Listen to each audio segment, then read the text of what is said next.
This episode and the entire year of episodes is proudly brought to you by California Cryobank, the #1 sperm bank in the U.S. and my personal favorite.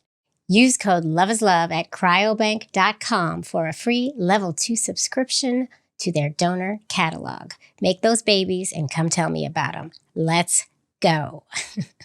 Love is love on the Queer Family Podcast. Love is love. My hope for the future for gender-affirming care is that children have enough support to understand that gender is beyond two sexes, that gender is expansive and gender is something that belongs to them, that gender is not something that your parents or the government defines for you.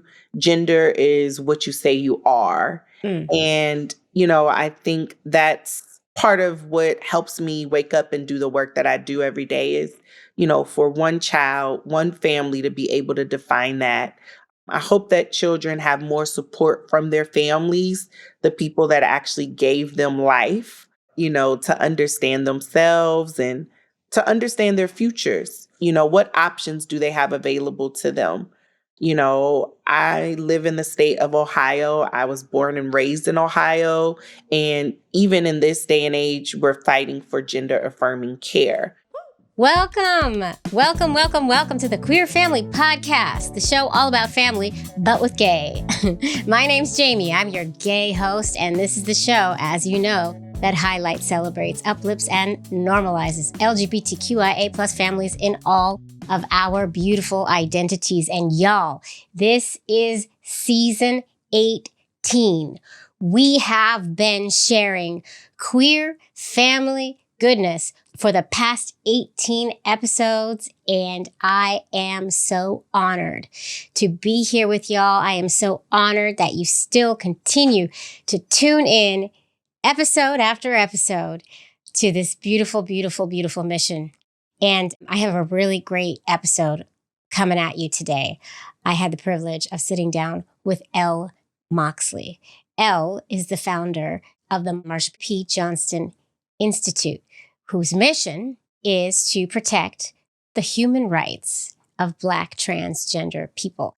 And I thought this was a really, really important episode to share for our season premiere of season 18, because it seems like everywhere you turn right now, there are fires raging, both literally and figuratively, if you catch my drift. Today, if you're listening to this, the day this episode drops, it is also actually inauguration day of He Who Shall Be Nameless. I can't believe we're here. I can't believe it's happening. And so a big part of me wanted to share this episode, this conversation with Elle, to give y'all a little bit of hope and some resources to help you through the beginning of what might be, for many of us, a very trying time. It feels like everywhere you turn, every new headline you read, they're rolling back the rights of so many of us.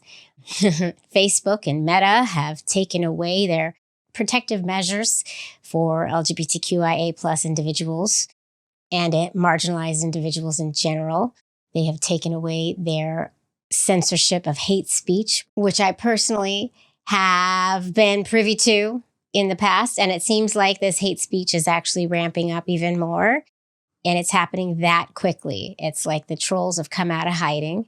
Amazon recently announced that they are going to roll back their DEIA commitment, which is insane to me. So it's all happening on a macro level with government, with big business, and it's happening on a micro level as well. My school district, the school district that my children go to schools in, which is in Chelsea, which is the heart of the LGBTQIA plus civil rights movement, is being attacked by Moms for Liberty conservative folks who are trying to roll back protections for trans kids and marginalized kids everywhere. I feel like book banning is just around the corner right here in NYC. I personally am doing what I can to organize and fight against these hateful changes that are coming, but I feel like this is happening across the board to all of us, to many of you. And I think that Elle's message in this here conversation and just the guidance that Elle gives in this conversation and the resources Elle supplies, I think, are priceless for us. And I think that all of us need to look for hope. We need to look for faith, and we need to look for the helpers. And I'm going to do my best this season to try to bring as many helpers as I can to all of us, because this is a scary time for many of us. But what I do know about our community is we're strong and we're going to get through this. And we've been around since the beginning and we are not going anywhere. And then in the meantime, on a more personal level, on a family level for me personally, I'm dealing with my own little fire here in my house, which is a recent cancer diagnosis. My wife, Anne, who you all know and love more than me most of the time, was recently diagnosed with breast cancer. And so, we are dealing with that as a family as well. So I am so happy to have you all as a community, just to be an ear to talk to. And I hope that I offer you solace as well and comfort as much as you bring me, knowing that you're out there and you're listening and you're doing your part to make this world a better, more inclusive, more woke, dare I say it, place. Anyway, I hope you enjoyed this episode. I have some really great ones coming at you.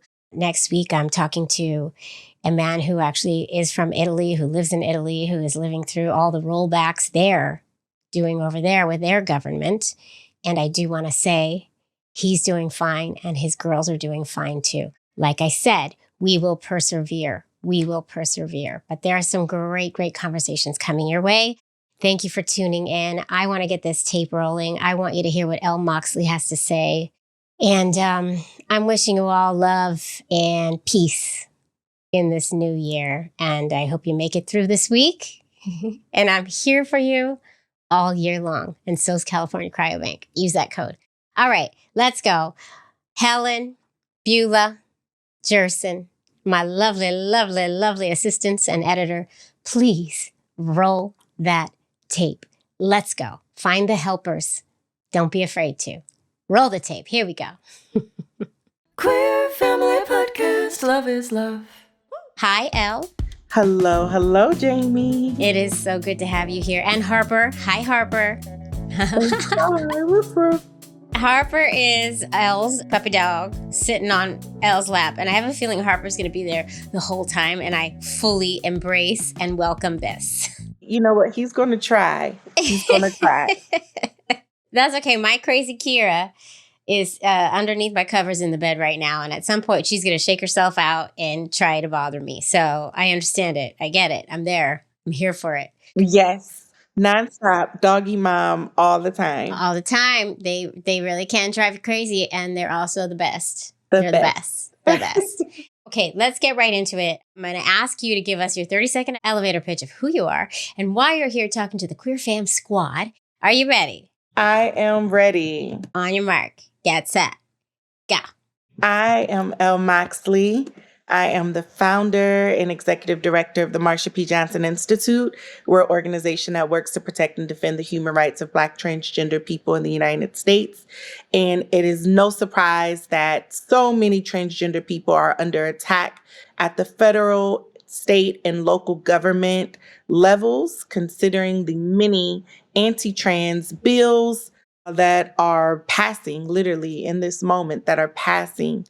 And so I, like many, advocating for the consistent protection of humanity, starting with the trans community, but related to everyone else. So I'm honored to be here. I loved it. You went slightly over, Elle, but I won't fault you for that because, oh my God, this is such an important conversation.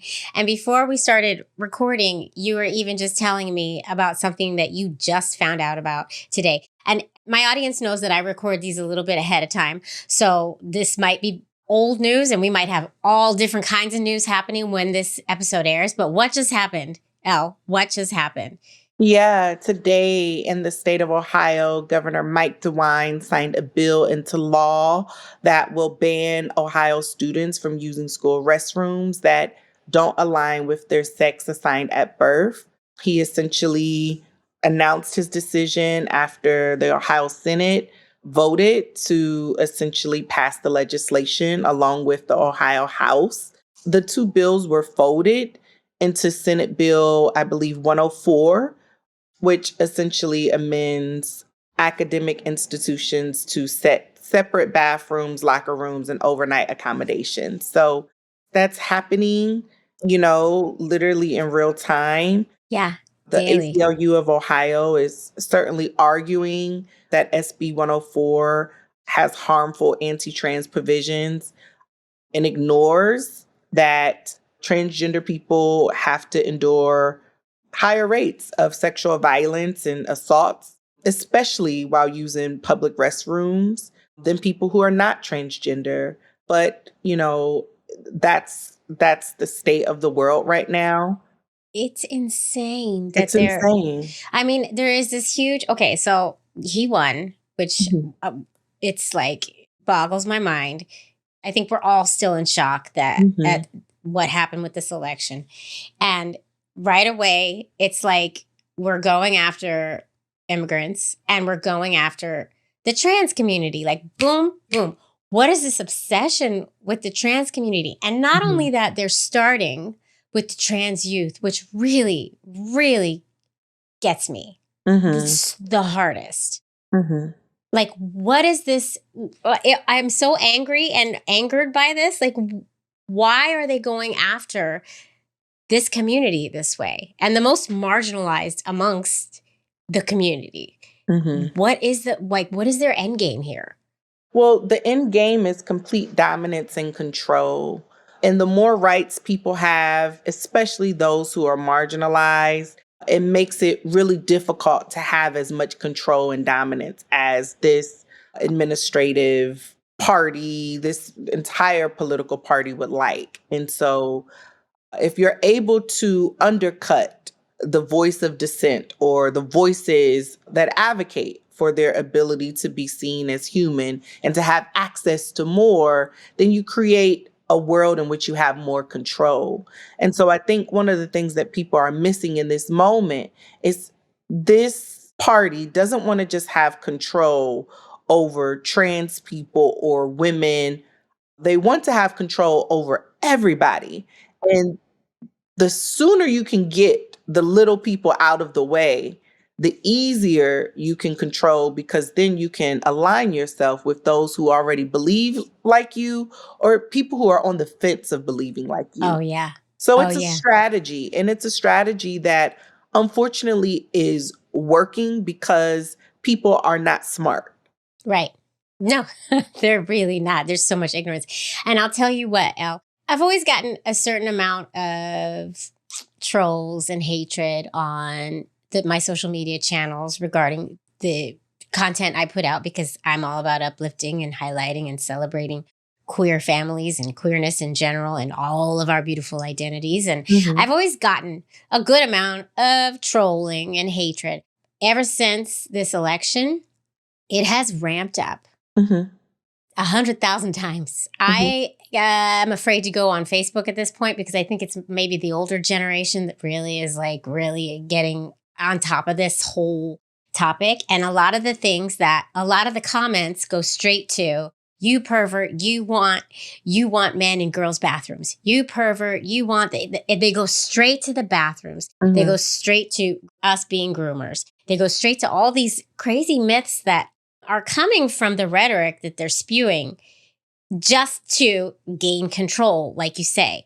And the reason I'm so excited to talk to you, Elle, is because you actually have actionable steps we can take and are working really hard to help to make positive change and to help the LGBTQ community, as I like to call it, move forward in a positive way, and especially the Black trans community, which is the most targeted among us, which I know you know more than I know.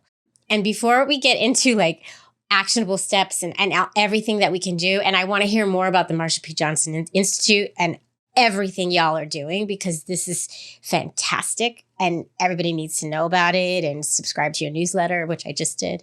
But I want to know, what is your connection to the LGBTQIA community?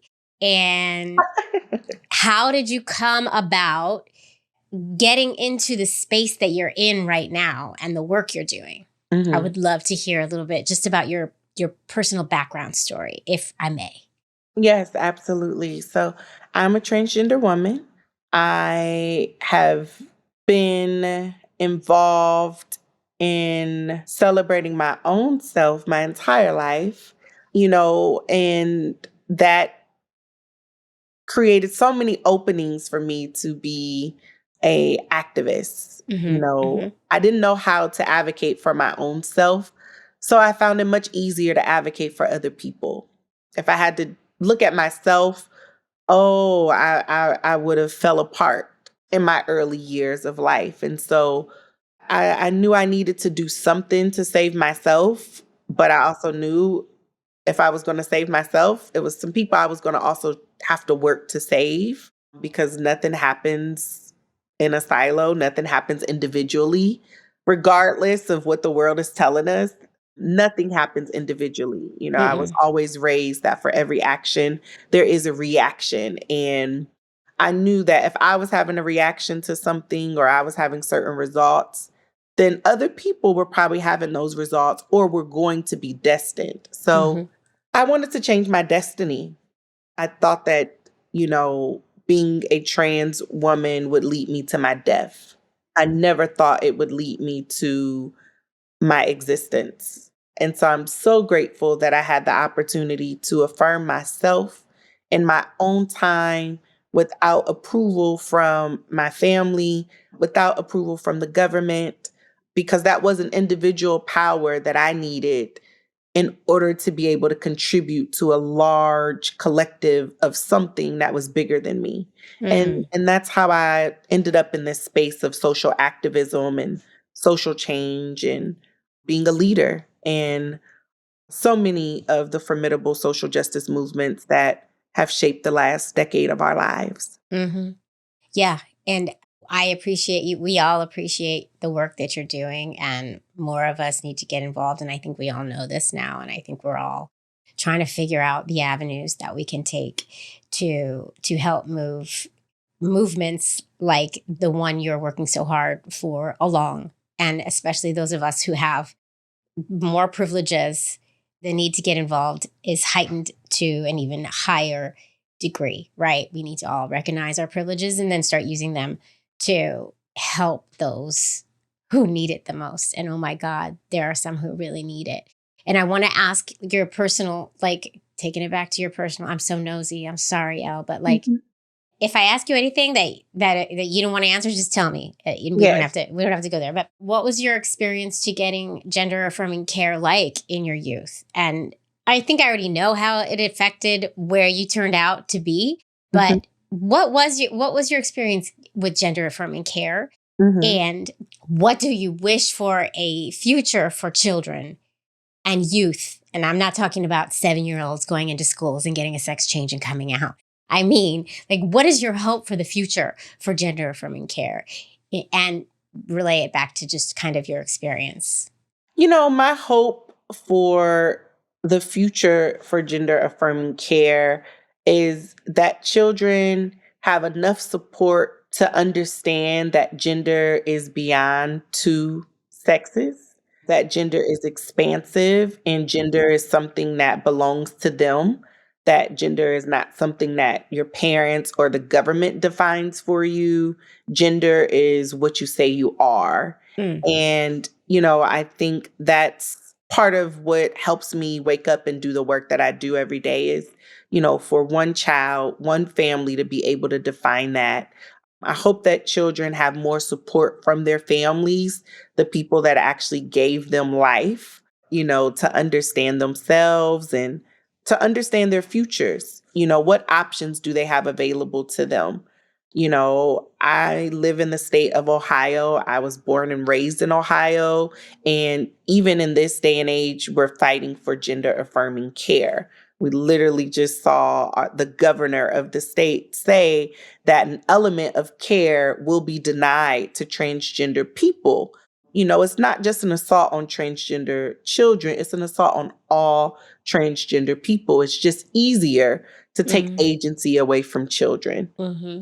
But the reality is, I am old enough to remember when none of these things were even talked about publicly. Mm-hmm. So with that, there's so much sensationalism because the trans community has evolved. The trans community is extremely visible in ways that we've never been visible before. Mm-hmm. We're actually outside in the daytime. We're actually doing podcast interviews and talking about more than being entertainment. We're actually talking about the fight of our lives. Mm-hmm. And so that's my hope for the future of gender affirming care, is that it's not something that people have to fight for.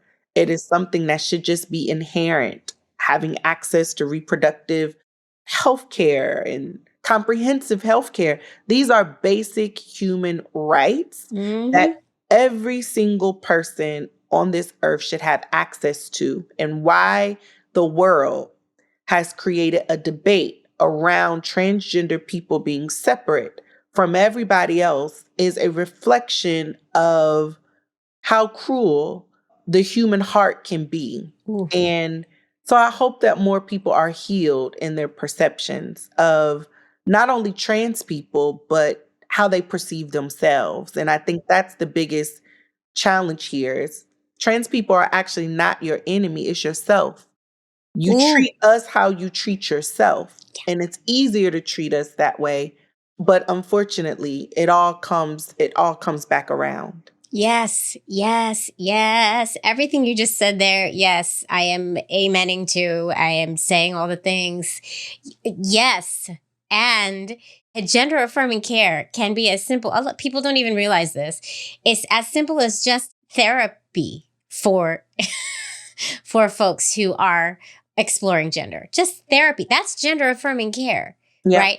It goes so much further than just we're not talking about surgeries here. We're talking about caring for individuals who are showing up as themselves and figuring out themselves. And everybody, like you just said, deserves the right to be themselves and figure out themselves. Yes. Without being told by their family or their government. Exactly what you just said. So eloquently. Yes, and yes, and yes. And it goes all the way to like my kids' school. Like in the library section, I go to the LGBTQIA section, which is, if you're watching the video, it's like this many books. I mean, it's a teeny tiny little section. There is maybe one book, Julian is a Mermaid, that one. There's one gender affirming book in this whole entire section. And I know my children have a bookshelf full of books that talk about gender, exploring gender and transgender children and LGBTQIA on every spectrum. There are many books we could get, right? Yeah. The libraries, the school libraries need to have them. But right now what's happening is they're going to be taken away, even the little that we have. And I think it's up to us parents. Like, as far as I know, I have 2 children who, as far as I know at this point, are cisgendered, I think. You never know, right? But it's up to parents like me who I think have cisgender children to teach my children about all identities and the gender spectrum and how we have to respect and accept people when they say who they are. We believe who they are. And that is the bottom line. And I think I'm preaching to the choir with my audience here, but sometimes I hope that these little interviews will get out to like the folks who actually really need to hear them and will be heard. You never know. And people who want to do more than just debate. I think we're at a point now where people really just want to debate truths. It's part of the reason why eliminating books that tell people more about who they are so under attack. If we live in a world that denies that Maya Angelou or Toni Morrison existed and made great contributions to the landscape of American books and world books, then we've really created a tragedy for generations to come. The impact of that kind of erasure is it is a reflection of America's ugly history that they do not want us to know about. And that's the thing that makes me quite angry. Mm-hmm. And, Toni Morrison says it best, there really is nothing more to say except why. But since why is difficult to handle, one must take refuge in how. How, yes. And if there's one thing I know for sure, it's that the trans community will show up. Mm-hmm. And we are proving, the LGBTQIA, I'm including myself there, we are proving that we are going to show up and we're not going to back down, because I live in Manhattan. I live in Chelsea, like Chelsea adjacent. My kids' school is in Chelsea, which is right next to Greenwich Village, which is where the heart of the gay civil rights movement took place. Right. Which is like gay Mecca, right? Right. The district in which my school is in has been having a debate. They brought up a vote about 8 months ago to ask the DOE to change the gender inclusive policies in regards to girls' sports that the DOE has adopted. This is here in Chelsea. Like, never thought it would make its way here, right? So the vote got put on our council of people who are supposed to represent our community, and it passed. It passed. Yeah. In mother effing Chelsea, Greenwich Village, Hell's Kitchen.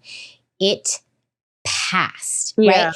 And since then, every single month when this CEC board meets, the trans community and LGBTQ community and allies have shown up at these meetings. These meetings used to have nobody at them. Nobody ever paid attention to these meetings because everybody just assumed they're making decisions about like school locks and shit, Ever since that thing passed, the community has shown up and protested and spoken and made these meetings last about 4 hours long to fight against this evil, vile vote that was passed. And there are some allies on the board who continuously bring up revision to vote to say, and the DOE came back and was like, right away, this vote is not okay. We say no to this. This is gone, but it's still on the record.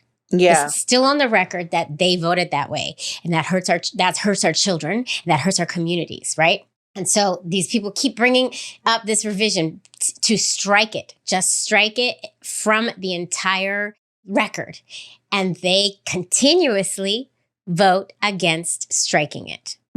And so the trans community, and here's what my point, and then here's where I want to come into our actionable steps and how I know that we can do this. We can because we're fighters. Yeah. The trans community, the LGBTQIA plus community, the allies continuously show up, and we're not going to stop showing up until they change the goddamn vote. Right? So I know we're strong.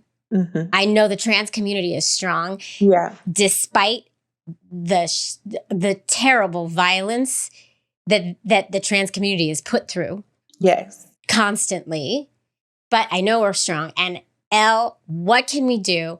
Where do we move forward? Help us through this. Yeah. And let's go. Because it's go time now, because you know who is in that building. I can't even say, we don't say that name, but it's go time. What do we do? How do we do this? How do we organize? Because community.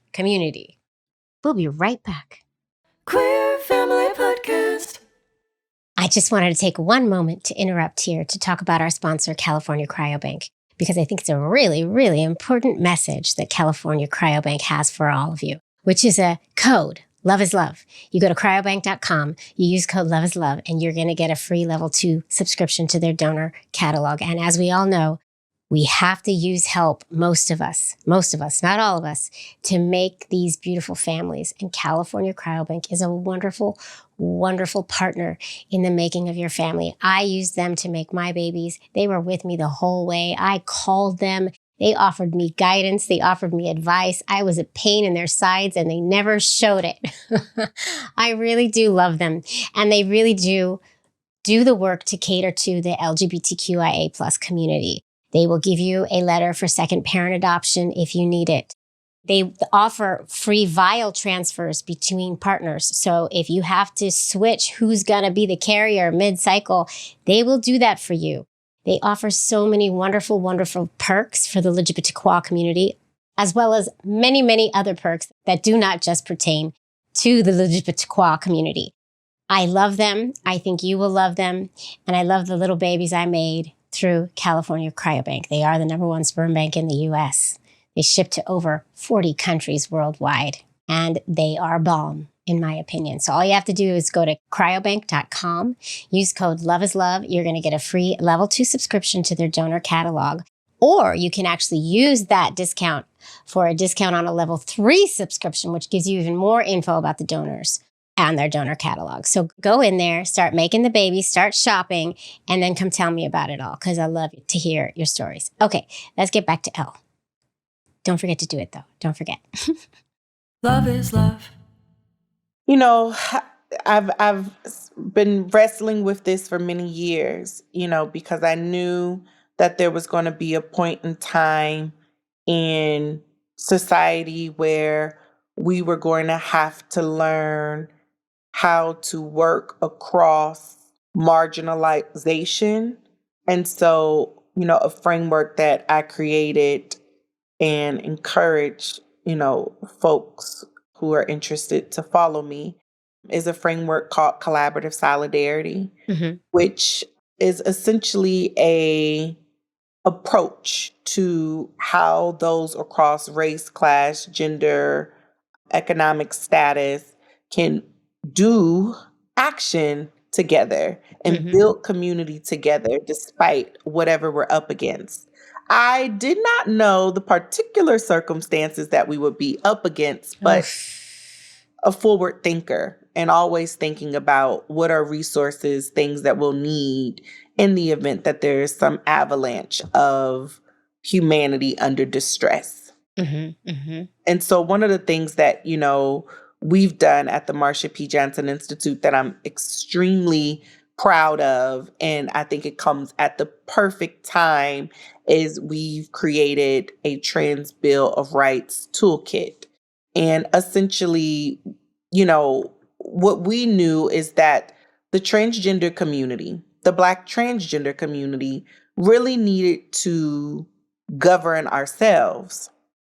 And we needed to create a pathway, if you will, of things that we must honor in order to honor ourselves and each other.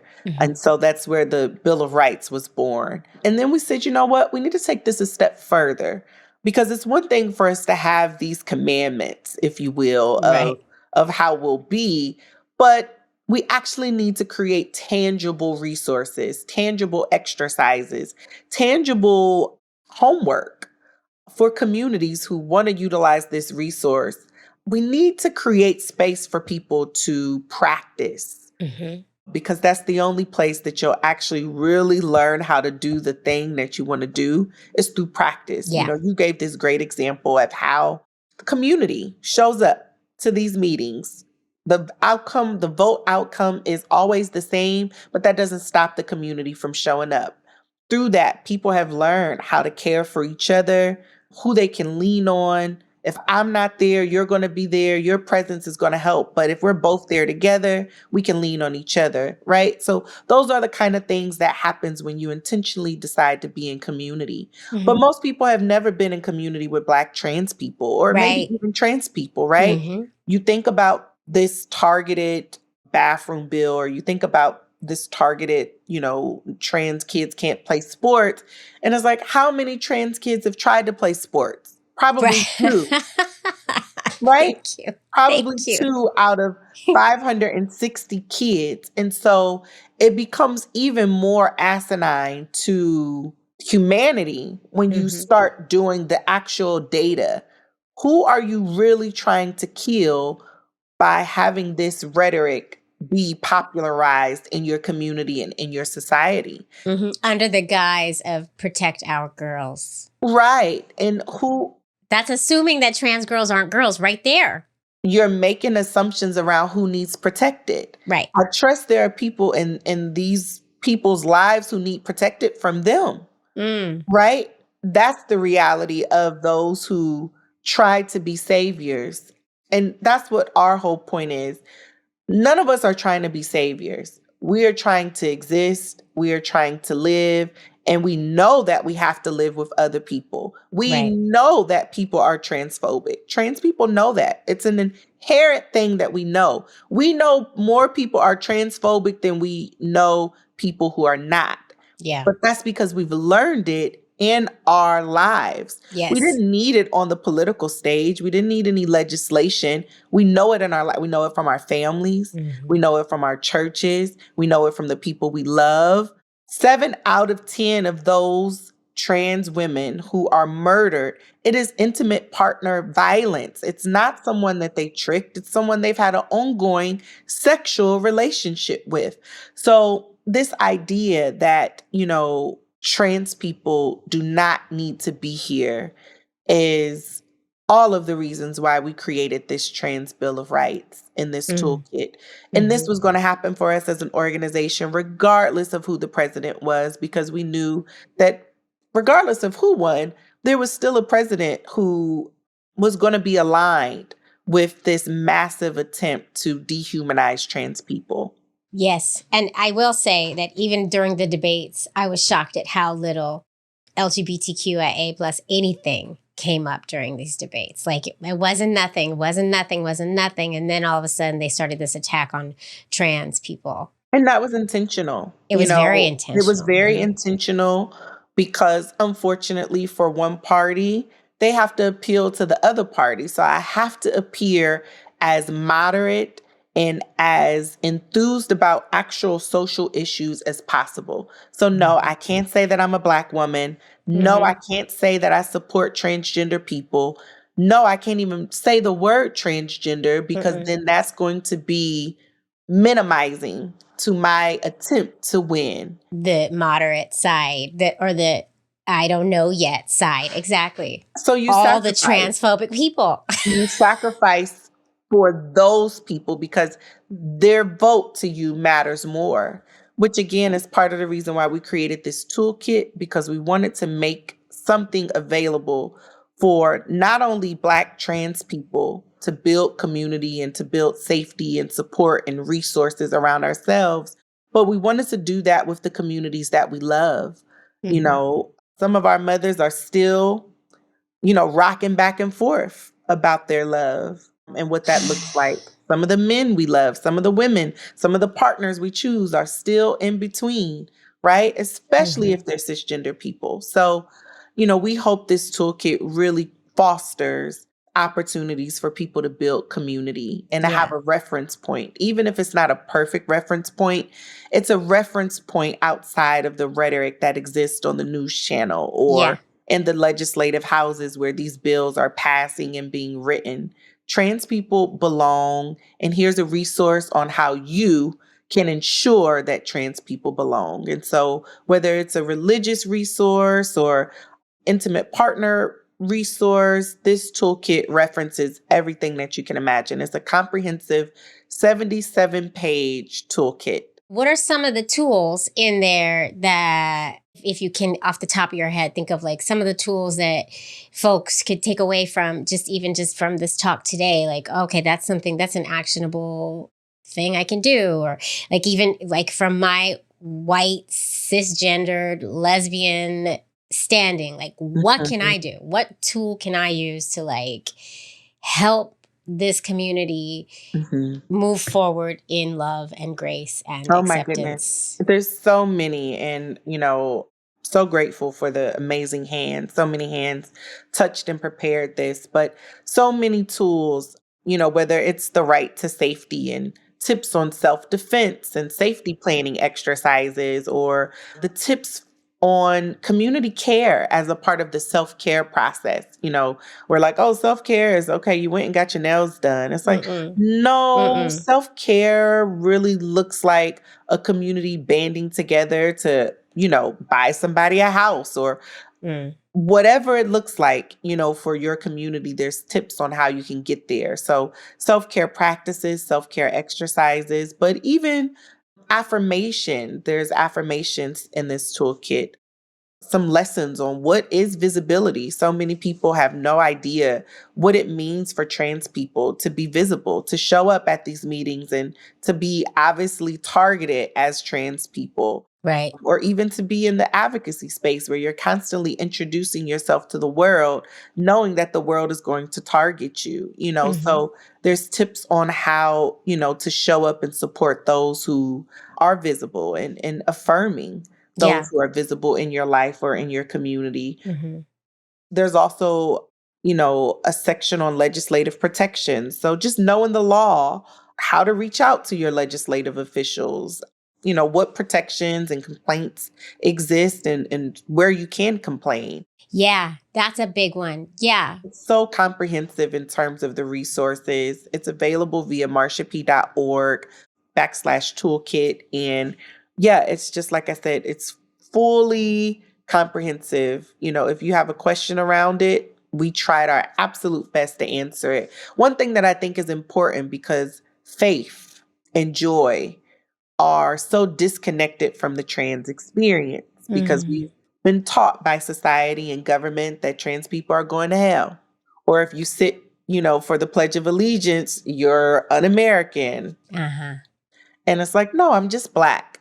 Yeah, I think we should all just start taking a knee. Like let's all take a knee until this person's out, and then as long as it takes, let's just all just take a knee. Yeah, let's just honor actually the history of the country, right? Thank you. Yes, we're taking a knee to honor the ancestors who built this country, the ancestors who this country belongs to. That's why we're taking a knee. Now, if you want to drudge up, forefathers and concepts of that, we can really talk about who those forefathers are. But I say that just to say, this toolkit is a opportunity for those who desire faith and joy to also have some exercises and to be affirmed. Yeah. For those who aren't trans, but believe that trans people are heavenly and are angelic and are beautiful beings in the world, there's resource there for them. Trans people should be revered. I really do believe. Yes. There are civilizations in history that actually revered trans people as those who are transcended. Yes. And I think that there is really something to that. When I go to these meetings where we all show up and people speak, parents get up and speak about their trans children. Trans children are getting up and speaking. All trans humans in general are getting up and speaking to their experience and why this is so harmful. And then other people speak on the other side of it. I am not a trans individual. However, the way I feel after these meetings, the pain I have inside of me after these meetings, after seeing these people bare their souls, and then also hearing the other side with their hateful, mean, ignorant, dumbass rhetoric. Right. Just feeling that pain that I feel that one night or maybe for the week after. Imagine that on a whole, there's so much pain that needs to be healed. Yeah. I, for one, want to do my part to help eradicate that pain and bring the faith and the joy, as you say. And I'm so grateful for what you're doing and for your resource, the toolkit, the Marsha P. Johnson Institute, everything. I think it's so important. And I interrupted you and you were in the middle of a sentence. So if you want to finish that sentence, You needed to say that. And I operate from a space of say the thing you need to say. Life is so precious. And I think it's so easy to take it for granted. I've lost so many people that the world said should be lost. And I refuse to believe that. So I say that just to say that everyone has the right to be here. And transgender people have the absolute right to rest and self-care. You know, we have the absolute right to engage in our own healing and restorative practices without judgment, because clearly our community is under attack. Yes. And people are taking great pride and joy in attacking our humanity, our opportunities, our looks, our failures, our challenges. We are being made an example of in a way that is directly related to genocide. And if we don't start looking at this as a genocide, and that there are many genocides happening in Palestine and the Congo and Haiti and here in the United States, we are going to be miserable longer than we are joyful. Yeah. And that's not just transgender people. It's And a I think domino effect. that's the big picture that everyone is missing. And I think people are getting it now a little bit. There's massive layoffs happening across industry. You know, there's tariffs are happening, and they're going to continue to happen. But, you know, I'm here, and PJI is here, and every other trans person in this country, we're here to stay. And there's going to be absolutely nothing that gets in our way.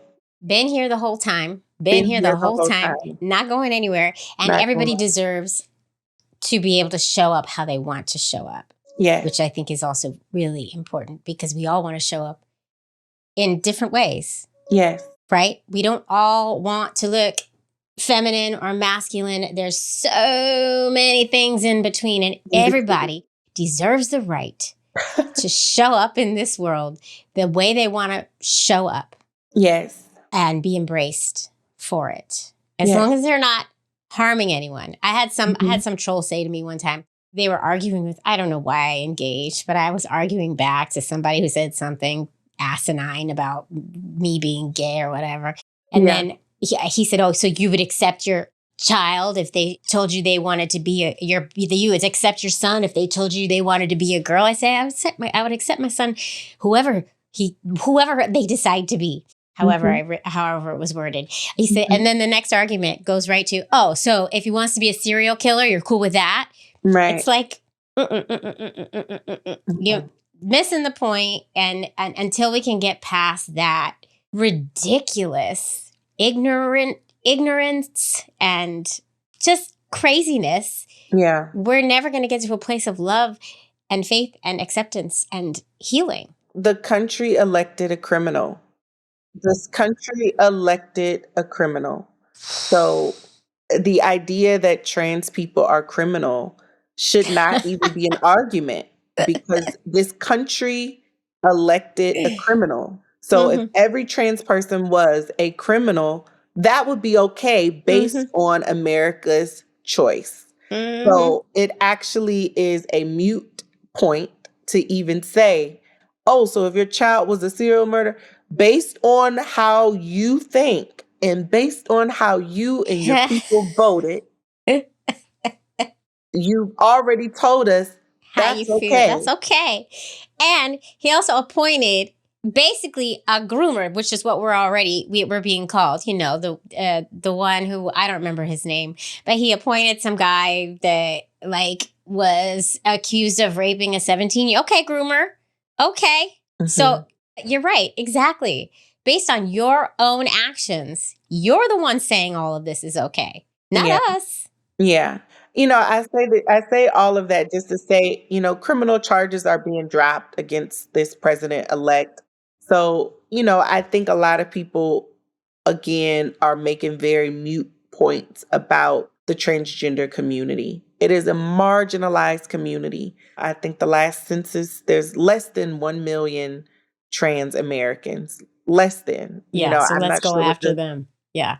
What the specific number is, but, you know, I think we've got to get smarter and people have got to really think bigger. Mm-hmm. Right now, we're in a time where people are thinking smaller and people are not thinking about their contradictions. Yeah. And so what ends up happening is it just becomes projections of people's personal views Mm-hmm. that are harmful and that do kill people, which is why every day, the Marsha P. Johnson Institute is trying to figure out what ways can we continue to protect and defend our community? How can we celebrate our community? Because people are telling us that we should not be celebrated. How can we honor those who are doing so much work to protect us and to keep us safe? So that's the focus, is not on what people I can try to convince to think that trans people are worthy. How can I protect the people who do? How can we protect each other? Yeah. And that's the big work that we all have to figure out during this time, because it's now a matter of public opinion. And that's the whole point of culture change, is to get the public opinion involved. So it's actually not even political any longer. It is literally just based on public perception. It's time to rally. Yes. It's time to start working and building that community. Yes. What's the narrative that combats the hate and Right. the criminality that trans people get associated with, that is so far completely unrelated? So many parents are being called groomers who are fighting for their children to have the right for gender affirming care. Parents who are affirming their children as LGBT are being called groomers. Babies, babies.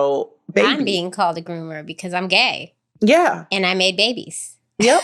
Right. So this rhetoric is nothing new. What's new is that there's a large community of people who have banded together and said, actually, yes, that hateful thing you believe, I believe that too. What I know about hate is everybody supports it until it happens to them. Yes. Yeah. Everybody supports hate until it happens to them. Exactly. So it's taking action. It's building community, because they've been working a really long time to get to where they're at. This is no 100 years. New thing. They've been working real hard. So now we need to get smart and do the work, right? Get in these conversations. I think that's a really great point. Get into these difficult conversations so that we know how to combat the hate when we're faced with it. And that's the hardest part of it, right? So I guess do the work. And before we close up, I do have to ask, just because this is the Queer Family Podcast and I do talk about baby making all the time. Is there any thoughts in your head about ever becoming a parent? Oh, always. And how you might go about doing that? And there's many routes. There are so many routes us queer folks take.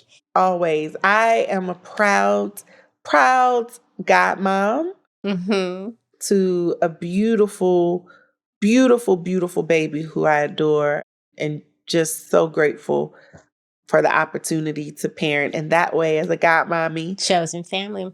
Yes. And I have wonderful nieces and nephews who I love dearly and get to parent in that way. And someday, I'll have a little bambino of my own.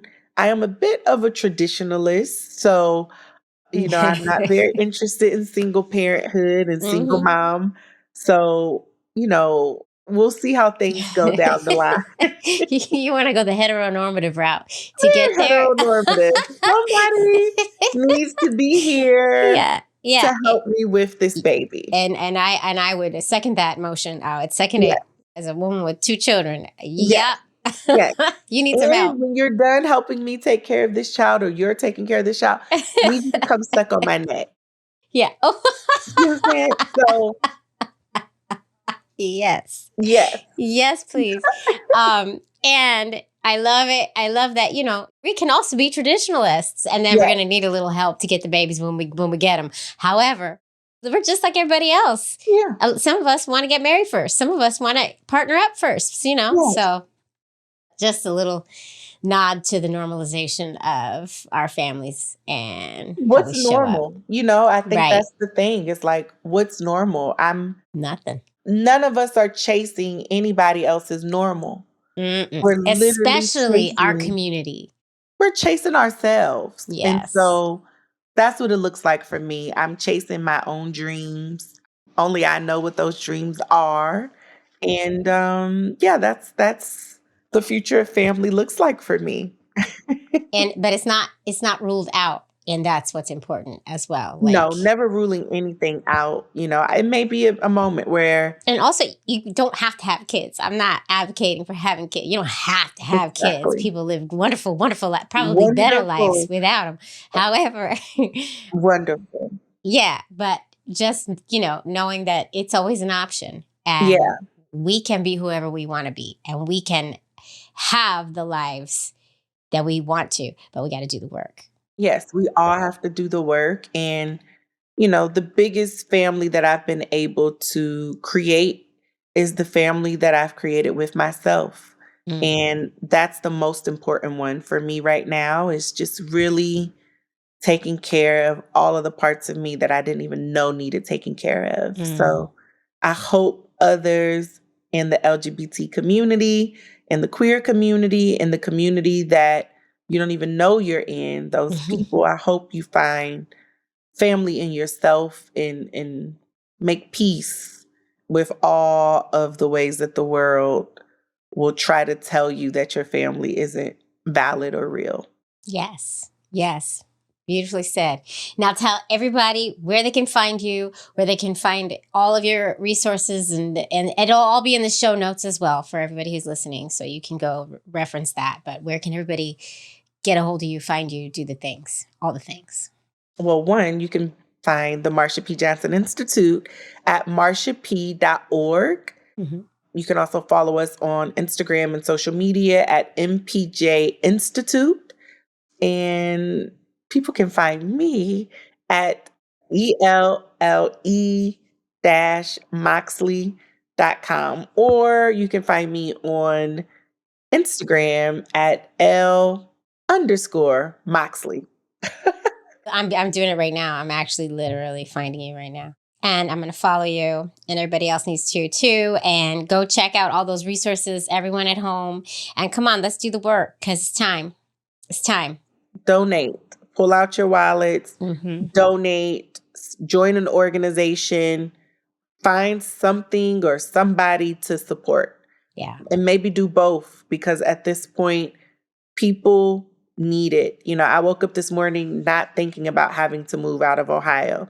2 hours later, that's the only thing on my mind is, I've got to move, because this state is going to make it unbearable to live in. And I don't deserve to have an unbearable experience where I live. No one does. So those are some words to end on right there. Keep in touch. Let us know where you end up.